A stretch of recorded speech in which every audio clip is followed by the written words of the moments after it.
Gulf खबरें में आप तमाम लोगों को वेलकम करते हैं। आज की वीडियो तमाम लोगों के लिए बहुत ही ज़्यादा इम्पोर्टेंट है और एक बहुत ही बड़ी ब्रेकिंग न्यूज़ है, क्योंकि आज के दिन सऊदी अरेबिया की हुकूमत की जानिब से वो ऐलान जारी कर दिया गया है जिसका सबको डर था।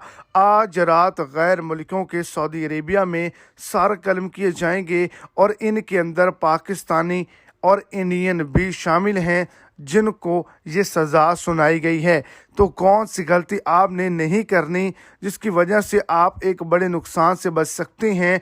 तो वीडियो की तफसीलात को जानने के लिए वीडियो को एंड तक देखें ताकि आपको तमाम डिटेल्स की अच्छे से समझ आ सके। और अगर इस चैनल पर आप फर्स्ट टाइम है तो लाजमी से चैनल को सब्सक्राइब करें, वीडियो को लाइक करें और अपने दोस्तों तक इसको ज़्यादा से ज़्यादा शेयर करें। तो आपको बताता चलो कि वो तमाम लोग हैं जिनकी तादाद 144 है और गुज़श्ता 2 हफ्तों के अंदर पकड़े गए हैं। इनमें से भारी तादाद बेदखल कर दी गई है और 40 अफराद जो स्मगलिंग करते हैं, जो नशावर चीज़ों की खरीदो फरोख्त करते हैं, उनके आज रात सर कलम कर दिए जाएंगे।